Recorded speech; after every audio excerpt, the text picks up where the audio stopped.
My name is Carl Anthony, and I work in the automotive industry in Detroit. Sometimes that work encompasses future vehicle technology, and that's what we talk about here, for the most part anyway. This is AutoVision News Radio.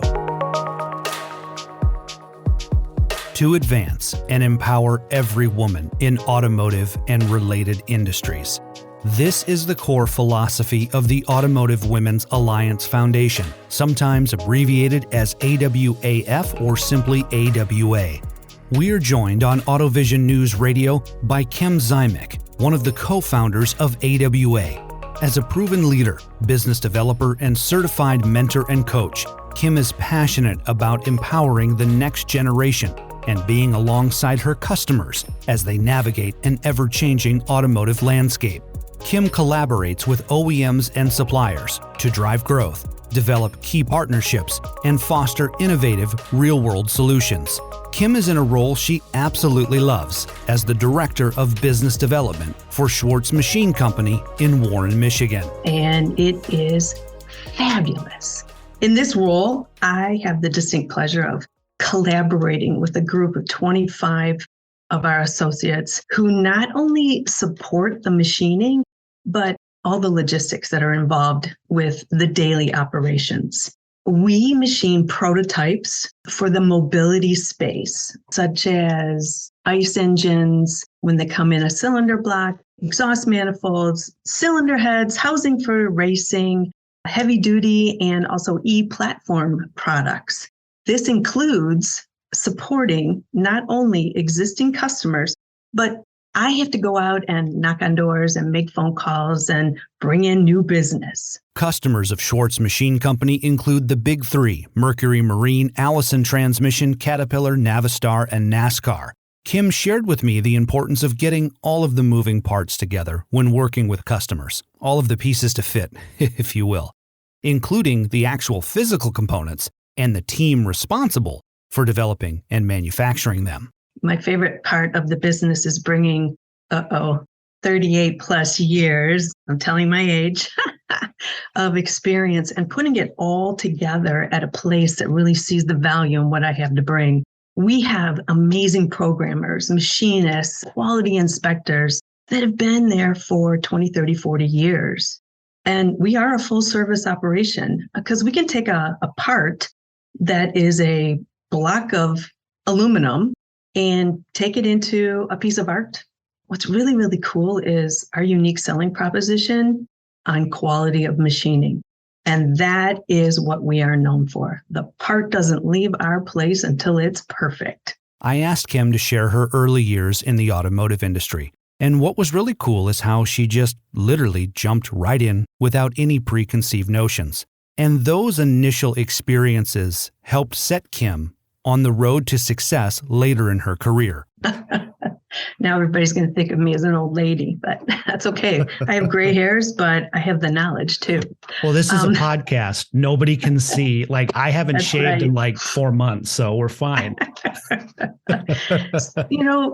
Back when I was privileged to graduate from college, I started, believe it or not, applying via the newspaper ads, right? So I was hired by what was then TRW, and now it's called ZF or ZF. I was brought in as a junior sales rep, and it was fabulous because I was managing all the excess stuff that nobody wanted. So infant and child seat buckets, because we had injection molding machines down south. And then also bringing in customers that would fill up our excess heat treat and e-coat lines. Okay. And you want to talk about loving it in the plant? I loved it in the plant. What really enticed me on being on the assembly plant floor was the ability to watch a part come in, go through the process, and then leave as a beautiful piece of finished product. One of the things that I really learned early on was communication was key.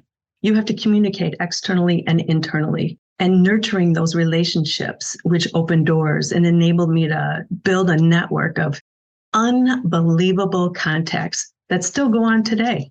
I loved being a salesperson or a business development person my entire career. I had no desire to become a president or VP. I love being with the customer. I love meeting people. I love getting out. So I just kind of enjoyed every day of being with people and nurturing new product growth. When you're with a customer, Kim, and you really solve a challenge for them, how does that make you feel? Elated. Yeah. I look at the team and I go, we did it. It might have taken us a lot of headaches, some arguments, some drawings on the wall, things that were thrown against the wall that didn't stick. But at the end of the day, you solve the issue and the team is just elated. The Automotive Women's Alliance Foundation is a 501c3 nonprofit established in 2001 with now more than 200 members from all areas of the industry at all career levels.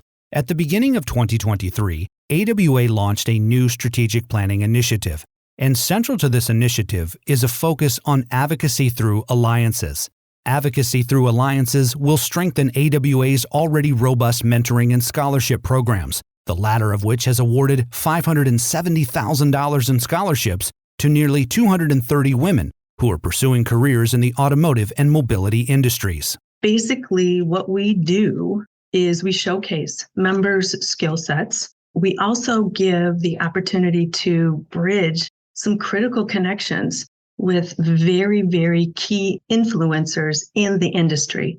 We also give the opportunity to mentor, to coach. And gosh, one thing that I'm so proud of is the opportunity to offer scholarships, which women can apply for throughout their career, whether you're a student going into college or you're a woman coming back into the industry and wanting to get their degree or an advanced degree. It's a phenomenal way to keep women coming into the mobility space. And as the industry changes, like we've never seen before in our lifetime, we are somewhat disruptive in our days and in our opportunities.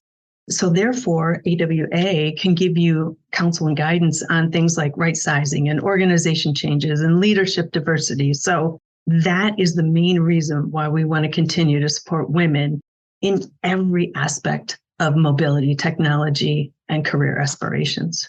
With the exponential rate of change in automotive around banner topics like electrification, autonomy, sustainability, and others, I asked Kim, do we run the risk of women professionals getting left behind as all of this rapid change is taking place?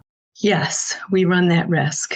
I've been around in this industry long enough to see the increase in women in key positions in the mobility space to the decrease in women leaving the mobility space and going into other sectors. However, I think there is a lack of awareness of the opportunities in automotive for women.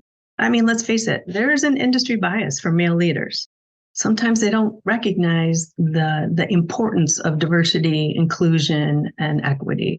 In addition to that, I mean, men can help give these women a seat at the table rather than the chair in the back. And my thing is put the pedal to the metal in their efforts to attract, develop, and retain these women. Within the core philosophy of AWA is the idea of building a pipeline, which complements the organization's Advocacy Through Alliances initiative.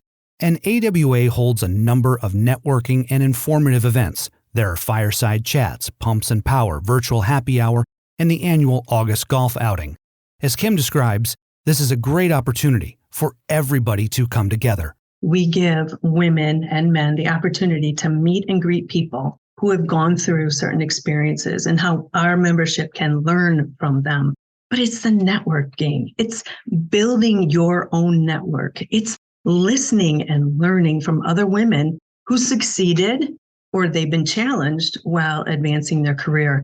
We feature in the programs high-level women that can help facilitate making it better for the next generation to come. Time goes by so fast, and I realize that sounds cliche, but it's true. And Danielle and I have talked about this a lot more in recent years, just how quickly everything goes by.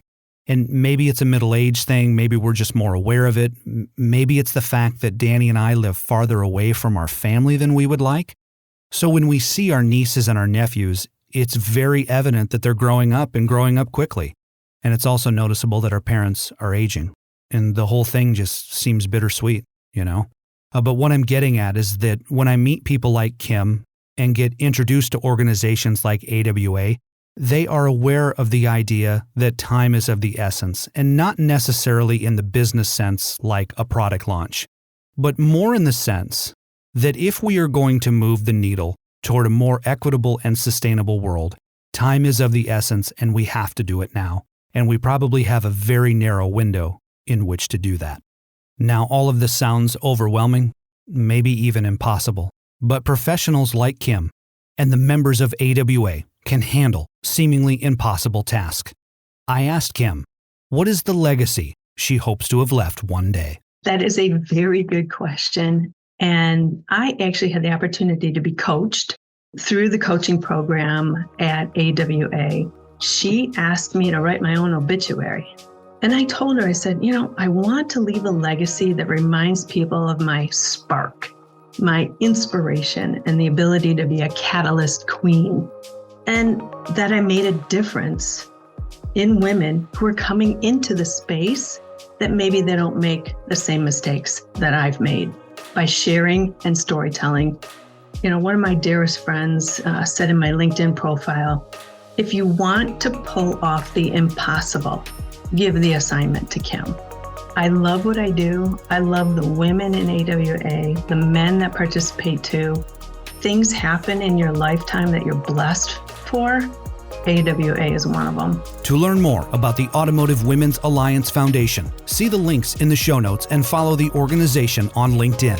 AutoVision News Radio is available on Spotify, Apple, iHeart, and more. In Detroit, alongside Kim Ziomek, I'm Carl Anthony, AutoVision News Radio.